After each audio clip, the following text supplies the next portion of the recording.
بہت زیادہ عزت و تعظیم و تکریم کے لائق میرے پیارے نبی صلی اللہ علیہ وآلہ وسلم کے پیارے غلاموں، آج کے خطبہ جمعہ مبارک میں قرآن مقدس کی ایک انتہائی مختصر اور بہت جامع صورت کے تفصیلی معارف آپ کی خدمت میں پیش کرنے کا ارادہ ہے۔ دعا ہے کہ اللہ کریم یہاں کہنے کی توفیق مرحمت فرمائے۔ میں نے آپ کی خدمت میں سورۃ الکوثر کی تلاوت کی ہے، اور سورۃ الکوثر یہ قرآن مقدس کی مختصر ترین سورت ہے۔ اس کے اندر 10 کلمات ہیں اور 40 حروف ہیں۔ صرف 40 حروف ہیں اس سورہ مبارکہ کے اندر، اور نبی مکرم صلی اللہ علیہ وسلم کا فرمان اگر ساتھ شامل کیا جائے تو 40 حروف کے ساتھ جب آپ اس کی تلاوت کرتے ہیں تو ہر حرف کے ساتھ 10 نیکیاں ملتی ہیں، تو پھر آپ کو نیکیاں تو کافی مل گئی۔ اتنی چھوٹی سی سورت کے ساتھ بھی اتنی نیکیاں ہمیں حاصل ہو جاتی ہیں، یعنی ہماری آخرت سمجھ جاتی ہے۔ اس سورہ مبارکہ کے شان نزول کے حوالے سے اور اس کے مکی اور مدنی ہونے کے حوالے سے 2 قسم کے قول پائے جاتے ہیں۔ ایک قول یہ ہے کہ حضرت انس بن مالک رضی اللہ تعالیٰ عنہ کی طرف منسوب ہے، آپ فرماتے ہیں یہ سورت مدینہ طیبہ میں نازل ہوئی۔ اور دوسرا قول وہ حضرت سیدنا عبداللہ ابن عباس رضی اللہ تعالیٰ عنہ، عبداللہ ابن زبیر رضی اللہ تعالیٰ عنہ اور حضرت عائشہ صدیقہ رضی اللہ تعالیٰ عنہ، ان کا قول ہے، آپ فرماتی ہیں کہ یہ سورہ مبارکہ مکہ المکرمہ میں نازل ہوئی۔ ان دونوں اقوال میں سے راجح جو قول ہے وہ مکی ہے کہ یہ سورہ مبارکہ مکہ میں نازل ہوئی، اور نباتیات ضیاء الرحمت حضرت جسٹس پیر محمد کرم شاہ نظری رحمت اللہ تعالیٰ علیہ نے ایک وجہ تکبیر بھی درمیان میں ذکر فرمائی۔ آپ فرماتے ہیں ہو سکتا ہے یہ ان صورتوں میں سے ہو جو اللہ نے اپنے محبوب صلی اللہ علیہ وسلم پہ ایک دفعہ نازل فرمائی اور پھر کسی حکمت کے پیش نظر دوبارہ نازل فرمائی۔ تو بہر صورت یہ سورہ مبارکہ اللہ کریم نے اپنے محبوب صلی اللہ علیہ وسلم کو بے شمار عظمتوں کی امین بنا کے عطا فرمائی۔ شان نزول یہ ہے کہ حضرت خدیجہ کبریٰ سلام اللہ علیہا، ان سے حضور صلی اللہ علیہ وسلم کی 4 بیٹیاں ہیں اور 2 بیٹے ہیں۔ ایک بیٹے کا نام حضرت قاسم ہے اور دوسرے بیٹے کا نام حضرت عبداللہ ہے، جن کا لقب طیب الطاہر ہے۔ یہ دونوں بیٹے جب یکے بعد دیگرے وصال فرما گئے تو وہ کافر جو حضور صلی اللہ علیہ وسلم کی دعوتی سرگرمیوں کی وجہ سے بہت پریشان تھے اور میرے آقا کریم صلی اللہ علیہ وسلم کے راستے میں روڑے اٹکاتے تھے، مشکلات کھڑی کرتے، آپ کے اوپر تان و تشنی کی تیر برساتے، حضور صلی اللہ علیہ وسلم کو اذیتیں دیتے، تکلیفیں دیتے۔ جب حضور صلی اللہ علیہ وسلم کے 2 بیٹے یکے بعد دیگرے وصال فرما گئے تو کافر کہنے لگے باتنا محمد نعوذ باللہ کہ محمد کے بیٹے فوت ہو گئے، اب جب ان کا بیٹا رہا نہیں تو یہ 4 دنوں کی بات ہے، جب ان کا چراغ زیست گل ہوگا، جب ان کی موت آئے گی، جب یہ دنیا سے جائیں گے تو اپنا سب کچھ دنیا سے لے کر کے چلے جائیں گے، پیچھے ان کا نام لینے والا کوئی نہیں ہوگا۔ ہمارے تو اتنے بیٹے ہیں، ہمارا تو تذکرہ کرنے والے لوگ بعد میں موجود رہیں گے، لیکن ان کا تو کوئی بعد میں تذکرہ کرنے والا بھی موجود نہیں ہوگا، اس لیے کہ 2 بیٹے تھے وہ دنیا سے چلے گئے، اب ان کا تو کہیں کوئی نام و نشان بھی نہیں ہوگا، نہ ان کا کوئی ذکر کرنے والا ہوگا۔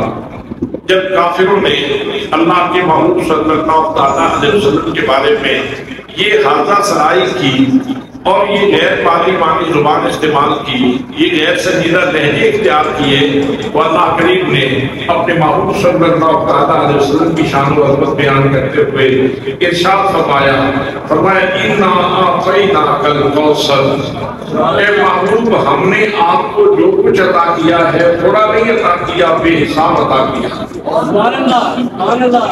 ہم نے آپ کو جو کچھ عطا کیا ہے وہ بے حساب عطا کیا ہے، تھوڑا عطا نہیں کیا۔ اب اس سورہ مبارکہ کے ایک ایک حرف کے اوپر توجہ کرنے کی ضرورت ہے۔ سب سے پہلے تو اس کے اسلوب کو دیکھنے کی ضرورت ہے کہ اللہ کریم نے یہاں اپنے محبوب صلی اللہ علیہ وسلم کی جب شان بیان فرمائی تو اسلوب کتنا خوبصورت ہے۔ پہلے حرف اِنَّا لگایا، پھر جمع کی ضمیر استعمال فرمائی، اور پھر اپنے محبوب صلی اللہ علیہ وسلم کو ارشاد فرمایا کہ ہم نے آپ کو الکوثر عطا کیا، الکوثر عطا کیا ہے۔ اور یہاں علماء نے ایک نقطہ یہ بھی لکھا، وہ فرماتے ہیں کہ کسی کو کوئی چیز دینا ہو تو لفظ ایتا کے ساتھ بھی دیا جا سکتا ہے، قرآن مقدس میں بھی وہ موجود ہے، مَا آتَاكُمُ الرَّسُولُ فَخُذُوهُ وَمَا نَهَاكُمْ عَنْهُ فَانْتَهُوا، کہ جو تمہیں رسول عطا فرمائے وہ لے لو اور جس سے روکے اسے رک جاؤ۔ یہ ایتا یعنی الف یا تا اور الف حمزہ کے ساتھ بھی کسی چیز کو کسی کو دینے کے لیے یہ لفظ استعمال ہوتا ہے، لیکن جب الف عین تا الف اور حمزہ استعمال ہو تو یہ ایسی عطا ہوتی ہے جس میں کسی کو مالک بنا دیا جائے، جس کو حق تملیک دے دیا جائے تو اس کے لیے لفظ ایتا استعمال ہوتا ہے۔ اللہ کریم یہاں یہ نہیں فرما رہا کہ ہم نے اپنے محبوب صلی اللہ علیہ وسلم کو بغیر ملکیت کے یہ چیزیں عطا فرمائی ہیں، بلکہ یہااں لفظ ایتا بتا رہا ہے، آتینا کا لفظ بتا رہا ہے کہ اللہ کریم نے اپنے محبوب صلی اللہ علیہ وسلم کو کوثر کا مالک بنا دیا ہے، مالکانہ حقوق دے دیے ہیں۔ اور پھر یہاں یہ بھی ہو سکتا تھا کہ مضارع کا صیغہ لایا جاتا اور کہا جاتا کہ ہم تمہیں عطا فرمائیں گے، کوثر ہم تمہیں عطا فرمائیں گے، لیکن یہاں اللہ کریم نے ماضی کا صیغہ استعمال فرمایا، ماضی کا صیغہ استعمال فرمایا ہے، اور ماضی جو ہے یہ تحقق کے اوپر دلالت کرتا ہے۔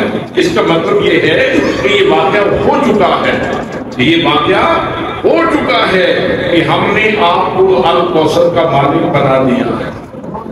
اِنَّا أَعْطَيْنَاكَ الْكَوْثَرَ، بے شک ہم نے آپ کو الکوثر کا مالک بنا دیا ہے۔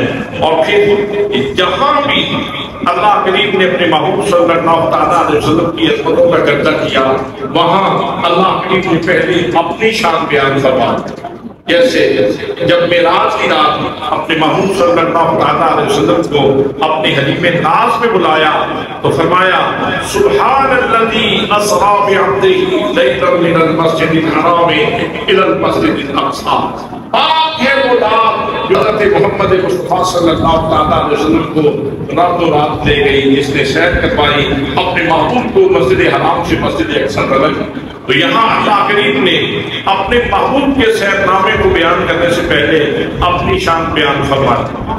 اسی طرح سے جب اپنے محبوب صلی اللہ علیہ وسلم کا ذکر بلند کیا تو وہاں بھی ارشاد فرمایا وَرَفَعْنَا لَكَ ذِكْرَكَ، اے محبوب ہم نے آپ کا ذکر آپ کی خاطر بلند کر دیا ہے، ہم نے آپ کا ذکر بلند کر دیا ہے۔ یہاں بھی اللہ کریم نے اپنے لیے جمع کا صیغہ استعمال فرمایا اور پہلے اپنی شان بیان فرمائی، بعد میں محبوب کی شان بیان فرمائی۔ اور تیسرے مقام پہ بھی آپ یہ دیکھیں جب اللہ نے اپنے محبوب صلی اللہ علیہ وسلم کے سر احمد کے اوپر رحمت کی دستار رکھی، جب رحمت کی شان عطا فرمائی تو وہاں بھی ارشاد ہوتا ہے وَمَا أَرْسَلْنَاكَ إِلَّا رَحْمَةً لِلْعَالَمِينَ، اے محبوب ہم نے آپ کو ساری جہانوں کے لیے رحمت بنا کر کے بھیجا ہے۔ حضرات اسی طرح جب اللہ کریم نے اپنے محبوب صلی اللہ علیہ وسلم کو کوثر عطا فرمایا تو یہاں بھی وہی اسلوب ہے، فرمایا اِنَّا أَعْطَيْنَاكَ الْكَوْثَرَ، محبوب ہم نے آپ کو ہر چیز کی کثرت عطا فرمائی ہے۔ اس لیے جس نے میرے محبوب کی شان دیکھنی ہے، اگر وہ اللہ کو ماننے والا ہے، اگر وہ اللہ کی توحید کا قائل ہے، اگر وہ اللہ کریم کی شان عطا کو ماننے والا ہے، اگر اللہ کریم کی شان قدرت کو ماننے والا ہے، اگر اللہ کریم کے خزانوں کی وسعت کو ماننے والا ہے، اور اگر اللہ کریم کی شان جود و کرم کو ماننے والا ہے، تو وہ میرے محبوب کی شان کا انکار نہیں کرے گا، بلکہ وہ کہے گا کہ اللہ کریم اپنی شان عطا سے جس کو جو چاہے عطا فرما سکتا ہے۔ اللہ کریم کے اوپر کوئی قدر لگانے والا نہیں ہے، کوئی روک لگانے والا نہیں ہے، کوئی ٹوکنے والا نہیں ہے۔ اللہ کریم اپنے جس بندے کو جتنا نوازنا چاہے وہ نواز سکتا ہے۔ اور اللہ کریم نے پہلے اپنی شان بیان فرمائی تاکہ دنیا کو پتہ چل جائے کہ جس نے میرے نبی کی شان دیکھنی ہے وہ پہلے میری شان کو دیکھ لے، میری قدرت کو دیکھ لے، میری صدمت کو دیکھ لے، میری عفت کو دیکھ لے، اور بعد میں میری محبوب کی شان کو دیکھے گا تو اس کو یہ سوال پیدا نہیں ہوگا کہ یہ کیسے ہو سکتا ہے، یہ کیسے ہو سکتا ہے جس کی آنکھوں کے سامنے آسمان کی بلندی ہو، کون بلندی دینے والا ہے؟ اللہ کریم۔ جس کے سامنے زمین کی وسعتیں موجود ہیں، کون ہے زمین کو وسعتیں دینے والا اور اس کے سینے میں قوت رویدگی رکھنے والا کہ جس سے جو دانہ زمین کے اندر پھینکا جاتا ہے زمین اس کو زندگی دے دیتی ہے، زمین اس کو زندگی کا تحفہ دے کے اس کو بلند کر دیتی ہے۔ یہ حیات کا سرچشمہ زمین کو بنانے والا کون ہے؟ یہ قوت رویدگی دینے والا کون ہے؟ یہ پہاڑوں کو بلندی عطا فرمانے والا کون ہے؟ یہ چاند اور سورج کو روشنی دینے والا کون ہے؟ ان کے چہرے کو چمکانے والا کون ہے؟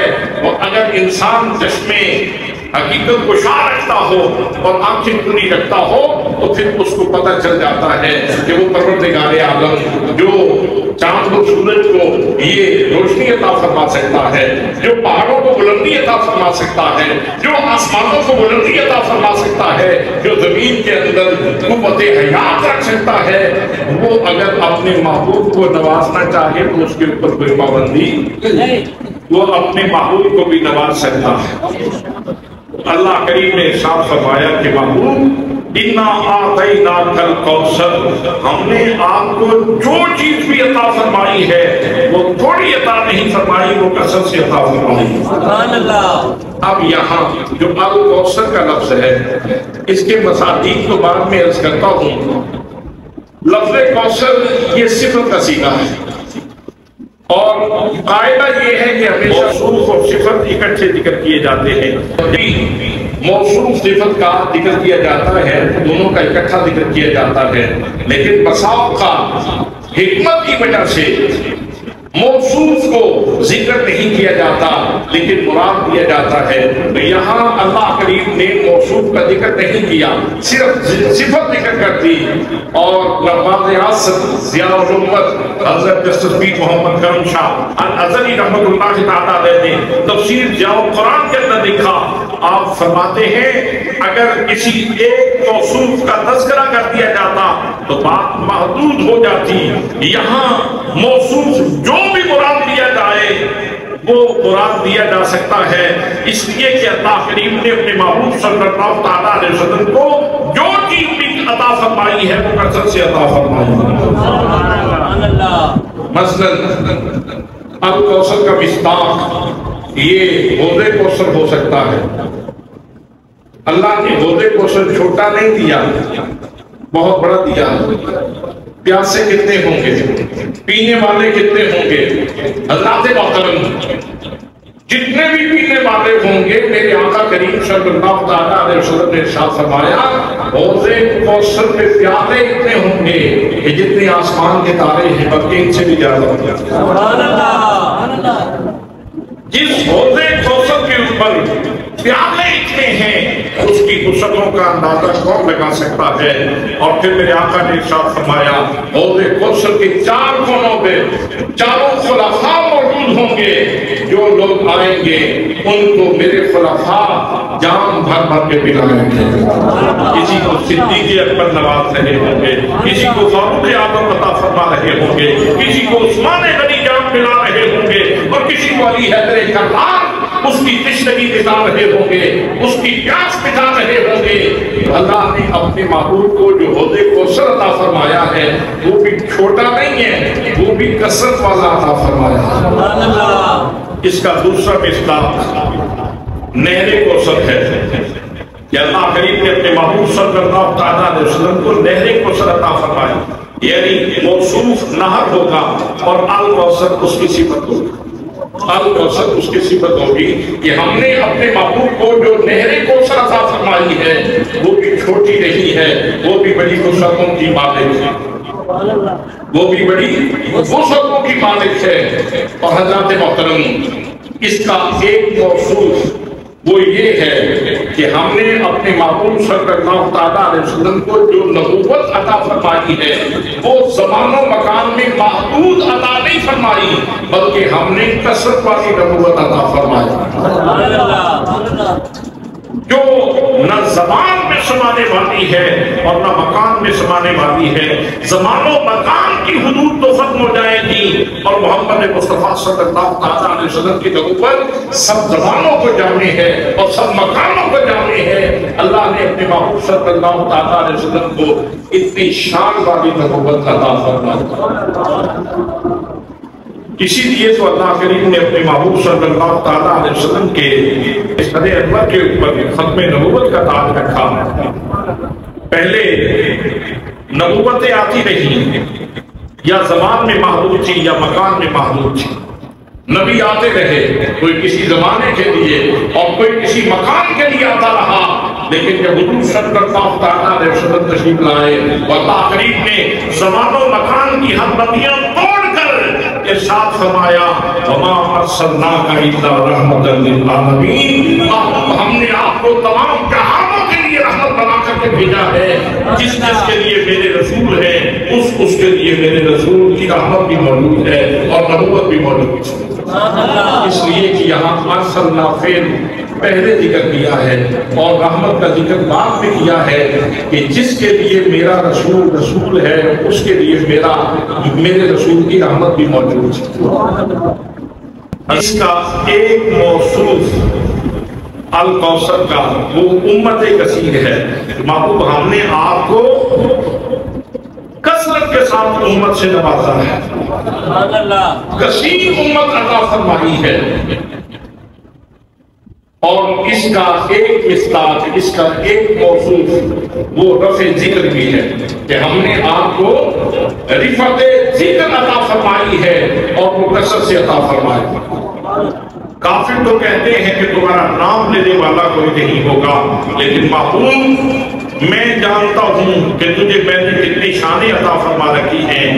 فرش پہ مخلوق تیرے تذکرے کرے گی، عرش پہ خالق تیرا تذکرہ کرے گا۔ ملائکہ اللہ کے قدسی ملکوتی وہ تیرا ذکر کریں گے، وہ تیری شانیں بیان کریں گے۔ محبوب ہر کام پہ ہر قدم پہ تیرا ذکر ہوگا۔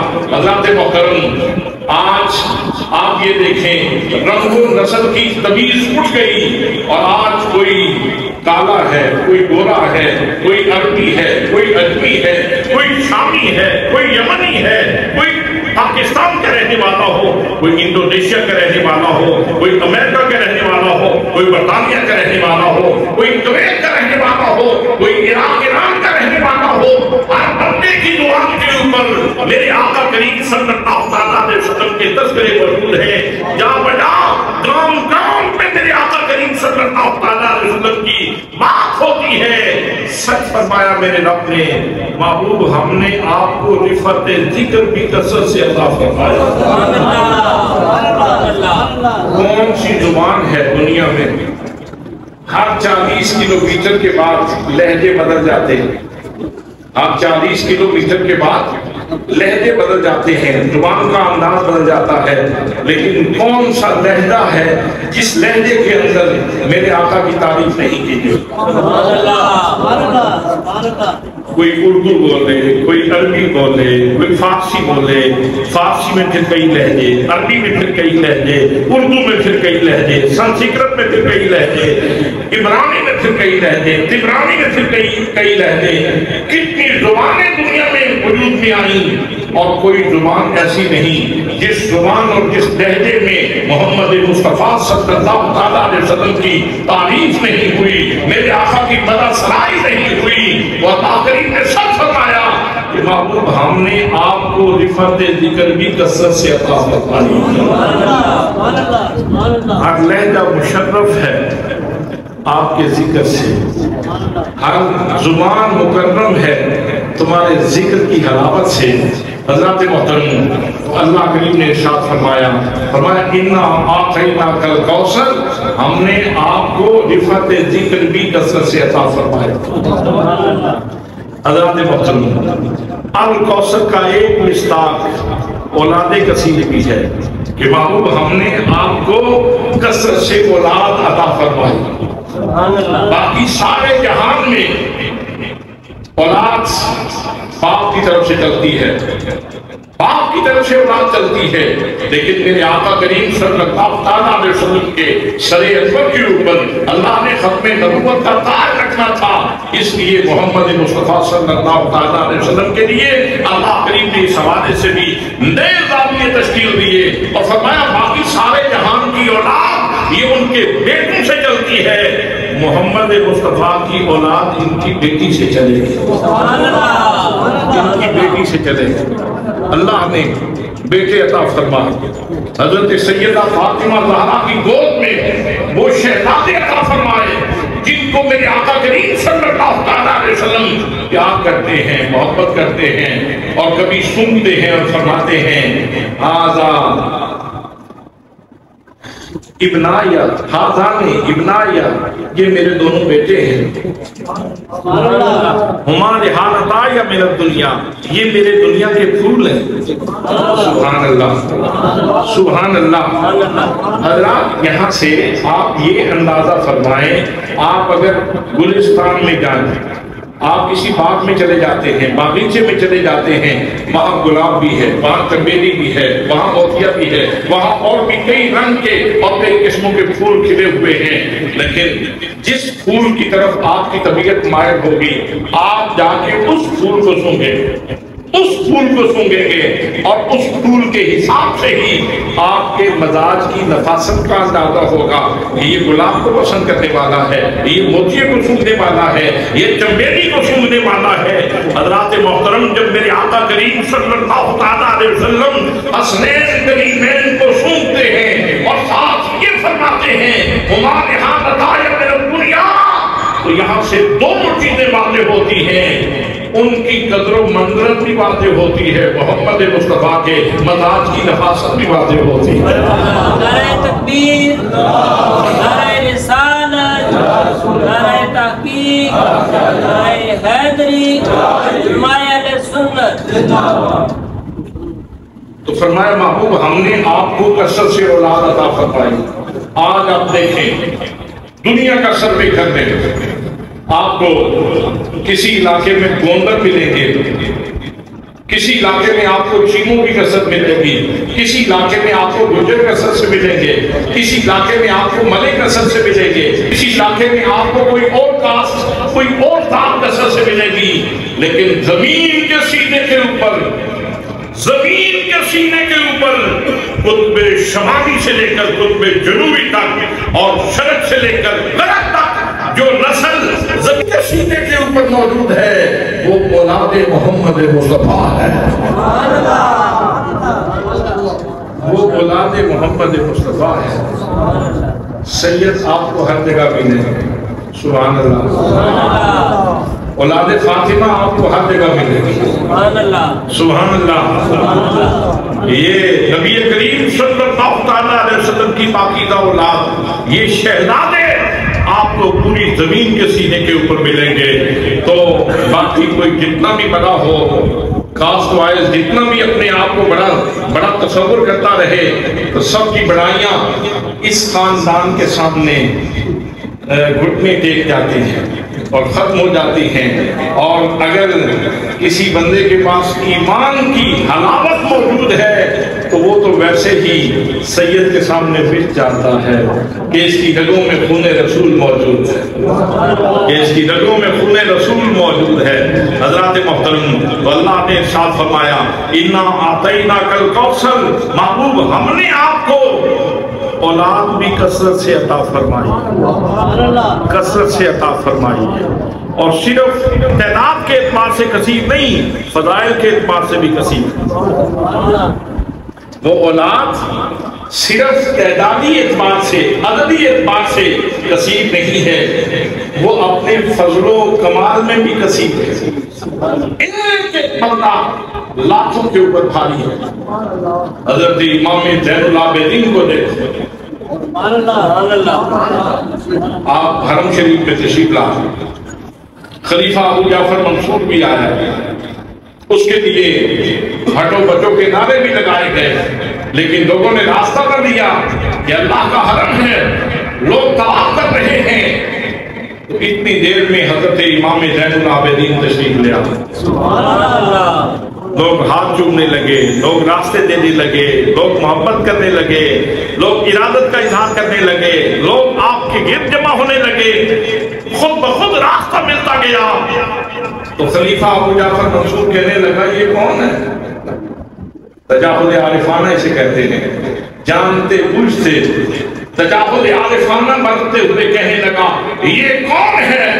تو فرزدق شاعر وہاں موجود تھا، اس نے کہا تو نہیں جانتا، یہ وہ ہستی ہے جن کو زمین جانتی ہے، جن کو آسمان جانتا ہے، جن کو آسمان کے ستارے جانتے ہیں۔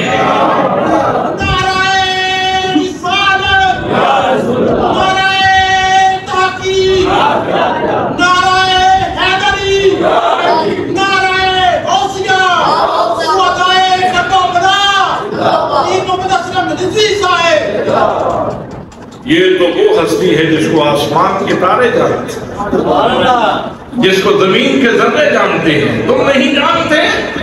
پھر انہوں نے وہ قصیدہ پڑھا، حضرت داتا گنج بخش علی ندویری رحمت اللہ تعالیٰ علیہ نے وہ سارا قصیدہ ذکر کیا ہے فرزدق کا، ایک ایک شعر اتنا شامل ہے، اور ایسے یوں سمجھیں جیسے شہد کا چھتا ہو اور شہد سے بھرا ہوا ہو، ایک ایک جملہ فرزدق کا اتنا جامع ہے اور اتنی اس کے اندر حلاوت اور مٹھاس موجود ہے کہ انسان کی آنکھیں اشبار ہو جاتی ہیں محبت اہل بیت میں۔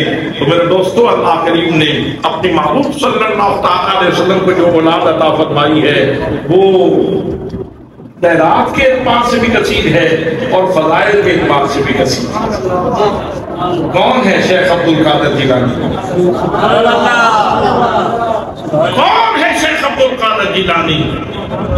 یہ اسی ہستی کا شہزادہ ہے، یہ اسی ہستی کا بیٹا ہے، یہ بھی فاطمہ کے گلستان کا پھول ہے۔ ذات محترم، ایسی ایسی قیم قسم کی اور عمدہ قسم کی شخصیات اللہ نے اس خاندان عظمت نشان میں پیدا کی ہیں، اور کون ہے خواجہ معین الدین چشتی اجمیری رحمۃ اللہ علیہ؟ خواجہ معین الدین چشتی اجمیری کون ہے جنہوں نے کتنے ہندوؤں اور سکھوں کے ظلمات توڑ کر، ان کے جنجو توڑ کے ان کے سینے میں اللہ کی محبت کا چراغ فروزہ کر اللہ کی محبت سینے میں اتار دی۔ آج تو وہ ایک جیلن کا ایک کمینہ گھٹیا قسم کا انسان بیٹھ کے حضرت خواجہ معین الدین چشتی اجمیری رحمۃ اللہ تعالیٰ علیہ کا صبح شام گلہ کرتا رہتا ہے، اور ابھی نئی ویڈیو اس کی سوشل میڈیا کے اوپر آئی اور اس میں وہ کہنے لگا کہ تم جتنی بھی کوشش کرو تم قادیانیوں کا مقابلہ نہیں کر سکتے۔ کبھی وہ کہتا ہے کہ قادیانیوں کے بھی آزائے وضو چمک رہے ہوں گے میدان محشر میں۔ یہاں سے پتہ چل رہا ہے کہ سلسلہ نسب کہاں پہ جڑتا ہے، اس کا سلسلہ نسب کہاں پہ جڑتا ہے سمجھ آ رہی ہے لوگوں کو۔ زمانے کو پتہ چل گیا کہ یہ کس کی اولاد ہے، یہ کس کی نسل ہے، یہ کس کی ذریت ہے، یہ کس کے ایجنڈے کے اوپر کام کر رہا ہے، یہ کس اس منصوبے کو پایہ تکمیل تک پہنچانا چاہتا ہے تو صبح شام اللہ کے ولیوں کے بارے میں بھونکنا تو یقیناً عقید تو خراب ہوگی، یقیناً اس کی آخرت خراب ہوگی، اور دیکھ لینا جب اس کی موت آئے گی تو بڑی بھیانک آئے گی، بڑی خطرناک موت آئے گی۔ اس کا جیل بھی تھی۔ میں یہ عرض کر رہا ہوں حضرت خواجہ معین الدین چشتی میری رحمت اللہ تعالیٰ علیہ وہ شخصیت ہے کہ جب آپ کا وصال ہوتا ہے تو آپ کے ماتھے کے اوپر بخط سبز یہ لکھا ہوا ہے ھذا حبیب اللہ ولا تفیہ باللہ، لوگوں یہ اللہ کا محبوب ہے اور اللہ کی محبت میں دنیا سے گیا۔ ھذا حبیب اللہ وما تفیہ باللہ، سبحان اللہ۔ سب کی سندیں تو یہاں لکھی ہوئی ہیں، جنتی ہے کہ کیا ہے بھئی، سندیں تو یہاں لکھی ہوئی ہیں، لیکن معین الدین چشتی میری رحمت اللہ تعالیٰ علیہ آپ کی سند ماتھے کے اوپر لکھی، سبحان اللہ سبحان اللہ، ماتھے کے اوپر سند لکھی ہوئی ہے ھذا حبیب اللہ وما تفیہ باللہ، یہ اللہ کا محبوب ہے اور اللہ کی محبت میں چلا گیا ہے۔ تو اسی طرح کے کتنے نفوس قدسیہ ہیں، کس کا ذکر کیا جائے۔ حضرت خواجہ نظام الدین اولیاء دہلوی رحمت اللہ تعالیٰ نے، یہ بھی گلستان فاطمہ کے پھول ہیں، یہ بھی سید ہیں، جاننے والے جانتے ہیں۔ اقبال قلندر لاہوری ان کے منار پہ کھڑے ہو کے کہتا ہے نظام مہر کی صورت نظام ہے تیرا، نظام مہر کی صورت نظام ہے تیرا میرے خواجہ نظام الدین اولیاء۔ جس طرح سورج سخی ہے ایسے ہی تو بھی سخی ہے، ایسے ہی تو بھی سخی ہے۔ حضرت خواجہ نظام الدین اولیاء دہلوی، آپ کا ذکر چھڑا تو بات یاد آ گئی۔ آپ کی خدمت میں ایک بندہ حاضر ہوا بیعت ہونے کے لیے، تو اس نے دیکھا کہ آپ کے گھوڑے سونے کے قلعے ہیں، سونے کے قلعے ان کے ساتھ بندھے ہوئے ہیں، ریشم کے رسے ہیں اور سونے کے قلعے ہیں ان کے ساتھ بندھے ہوئے ہیں۔ جب یہ چیز دیکھی تو وہ بندہ جانے لگا، تو آپ چونکہ اللہ کے کامل ولی تھے تو اللہ کے محبوب صلی اللہ تعالیٰ علیہ وسلم ارشاد فرماتے ہیں اتقوا فراست المؤمن فإنه ينظر بنور اللہ، مومن کی فراست سے ڈرو اس لیے کہ وہ اللہ کے نور سے دیکھتا ہے۔ آپ نے بھانپ لیا کہ یہ کیوں جا رہا ہے، آپ نے فرمایا کیوں جا رہے ہو؟ تو کہنے لگا آیا تھا بیعت ہونے کے لیے، لیکن یہاں تو دنیا دیکھی کیسے؟ کہنے لگا جناب یہ ریشم کے رسے اور سونے کے قلعے جن کے ساتھ آپ کے گھوڑے بندھے ہوئے ہیں، اس سے بڑھ کر دنیا پرستی کی اور کیا دلیل ہوگی؟ آپ نے ارشاد فرمایا انداختم در دل کنجا کجا انداختم در دل اسمان ماں بگو کا روگا می کند، اور اللہ کے بندے تو گھوڑوں کو دیکھ کے جا رہا ہے، تو نے نظام الدین اولیاء کو نہیں دیکھا۔ تو سونے کے قلعے دیکھ کے جا رہا ہے، تو نے نظام الدین اولیاء کو نہیں دیکھا۔ تو نے ریشم کے رسے کو دیکھے ہیں، تو نے نظام الدین اولیاء کو نہیں دیکھا۔ تو ان رسوں کو گھوڑوں کو دیکھ کے جا رہے ہو تو سنو، یہ جو سونے کے قلعے دیکھ کے تم پریشان ہو گئے اور ریشم کے رسے دیکھ کے پریشان ہو گئے، ہم نے ان قلعوں کو زمین کے اندر دبایا ہوا ہے، سینے کے اندر جگہ نہیں دی۔ اور یہ جو سونا جس کے پیچھے دنیا بھاگتی ہے یہ ہمارے گھوڑوں کے قلعے ہیں، اور اسپان ماں برور دارورا می کند، ہمارے گھوڑے تو ان کے اوپر پیشاب کرتے ہیں۔ اگر قدر و منزلت ہوتی تو پھر سنبھال کے رکھتے، کوئی اسٹور ہوتا اس میں اس کو جمع کرتے، دنیا میں تجارت کرتے، مال کماتے، اس لیے کہ سونا یہ جنس بازار ہے اور قیمتی ترین جنس ہے، اس سے بہت مال کمایا جا سکتا تھا، لیکن ہم نے اس کو زمین کے اندر دنسایا ہوا ہے اور اس کے اوپر ہمارے گھوڑے پیشاب کرتے ہیں۔ ہمارے نزدیک ان کی کوئی ویلیو نہیں ہے۔ نظام الدین اولیاء کو دیکھنا ہے تو سینے میں جھانک کے دیکھ، اللہ کا پیار کتنا ہے، اس کے رسول کا پیار کتنا ہے۔ جب سے آئے ہو میرا کوئی عمل سنت کے خلاف دیکھا ہو؟ اس نے کہا نہیں ایسی بات تو کوئی نہیں۔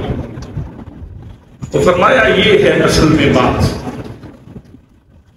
اصل میں معیار یہ ہے، اسی لیے تو بڑے سادہ اسلوب میں کسی اللہ کے بندے نے یہ بات سمجھا دی، جس کی ہر ادا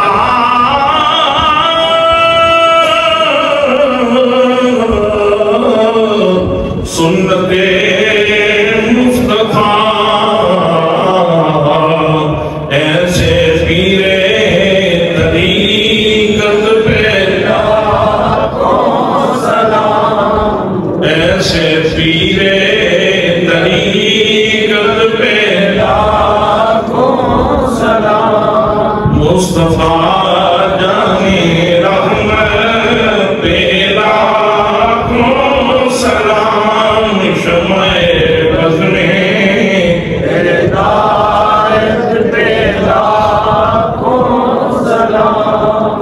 تو فرمایا اِنَّا أَعْطَيْنَاكَ الْكَوْثَرَ، محبوب ہم نے آپ کو جو کچھ عطا فرمایا ہے تھوڑا نہیں عطا فرمایا، کثرت سے عطا فرمایا، کثرت سے عطا فرمایا۔ سبحان اللہ۔ آپ کو ویسے بات پسند آئی؟ آپ کو بات کی بات اچھی لگی ہے؟ سبحان اللہ۔ سبحان اللہ۔ کرم کتنے ہیں، عنایات کتنی ہیں، مہربانیاں کتنی ہیں ہمارے آقا کریم صلی اللہ تعالیٰ علیہ وسلم کے اوپر، اللہ کا جود و کرم کتنا ہے۔ اللہ نے ارشاد فرمایا اِنَّا أَعْطَيْنَاكَ الْكَوْثَرَ، تو الکوثر کا جو موصوف ہے وہ حضور صلی اللہ تعالیٰ علیہ وسلم کے علوم ہیں۔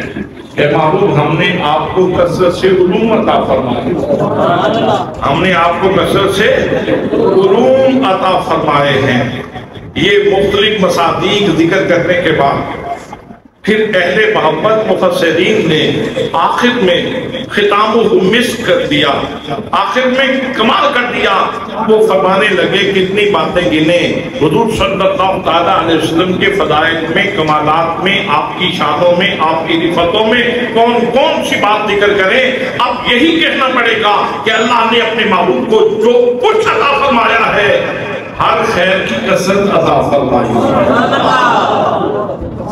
یہ سب کچھ عطا فرمانے کے بعد پھر ارشاد فرمایا اِنَّا أَعْطَيْنَاكَ الْكَوْثَرَ فَصَلِّ لِرَبِّكَ وَانْحَرْ۔ اے محبوب اب آپ نماز پڑھا کیجئے شکرانے میں۔ یہ جو اتنی نعمتیں ملی ہیں آپ کے اوپر، اتنی بہتات ہوئی ہے اللہ کی نعمتوں کی، تو آپ کیا کریں؟ نماز پڑھیں۔ آپ کیا کریں؟ نماز پڑھیں۔ آپ کیا کریں؟ حضرات امت کے لیے بھی یہ اصول دے دیا، اپنے اوپر نعمتوں کو گنو، اپنے گھر کو دیکھو، اپنی معیشت کو دیکھو، اپنے گھر کی وسعتوں کو دیکھو، اپنے مال و متاع کو دیکھو، اپنی جائیداد کو دیکھو، اپنے بچوں کی آسودگی کو دیکھو، خوشحالی کو دیکھو، اپنے بڑولے دیکھو، ان کے اندر دانے دیکھو، اپنے گھر کے صندوق دیکھو، ان کے اندر کپڑے دیکھو، الماریاں دیکھو، پھر اللہ کے خزانے دیکھو۔ جب اتنے خزانے اللہ نے عطا فرمائے ہیں تو سنت مصطفیٰ یہ ہے کہ جب اللہ کے انعامات کی کثرت ہو تو پھر اللہ کی بارگاہ میں جھک جاؤ، پھر نماز پڑھو۔ فَصَلِّ لِرَبِّكَ وَانْحَرْ۔ اے محبوب جب ہم نے آپ کو ہر چیز کثرت سے عطا فرمائی ہے تو پھر آپ نماز پڑھا کیجیے، آپ نماز پڑھا کیجیے۔ فَصَلِّ لِرَبِّكَ، یہاں فَصَلِّ لِرَبِّكَ کا جو جملہ ہے یہ بڑا خاص ہے کہ نماز پڑھا کیجیے زمانے کے لیے نہیں، اپنے رب کے لیے۔ جب نماز کے لیے، چونکہ سنت آپ نے سنت قائم کرنا تھی نا، ہم نے پیچھے چلنا تھا، تو پوری امت کے لیے یہ سنت قائم ہو گئی کہ نماز پڑھنی ہے تو زمانے کے لیے نہیں، دکھلانے کے لیے نہیں، بناوٹ کے لیے نہیں، تسنوں کے لیے نہیں کہ لوگ کہیں گے بڑا عبادت گزار ہے، بڑا تہجد گزار ہے، بڑا زاہد ہے، بڑا عابد ہے۔ نماز پڑھنی ہے تو اللہ کے لیے پڑھنی۔ اچھا جب اللہ کے لیے پڑھنی ہے تو پھر اللہ کے ساتھ جو باتیں کرتے ہو اس کی سمجھ بھی آتی ہے، اس کا بھی اہتمام کرنا ضروری ہے، اس کا بھی اہتمام کرنا ضروری ہے۔ جو بول رہے ہو اس کو سمجھنے کی بھی کوشش کرو کہ اپنے رب سے کیا بات کر رہے ہو۔ فَصَلِّ لِرَبِّكَ وَانْحَرْ، اور محبوب قربانی دیجیے۔ یعنی جب انعامات کی بارش ہو تو پھر قربانی کا مرحلہ بھی آتا ہے، پھر قربانیاں بھی دینا پڑتی ہیں اللہ کے جھنڈے کی بلندی کے لیے، قربانیاں بھی دینا پڑتی ہیں، اور یہاں دور میں اس سنت کے اوپر بھی عمل ہوتا رہا ہے۔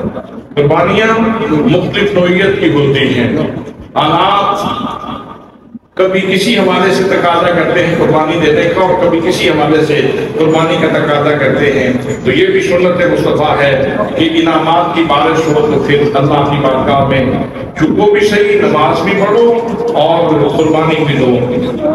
اور پھر آگے ارشاد فرما دیا ان شانئک هو الابتر، محبوب کھانا خراب ہوگا تیرے دشمن کا،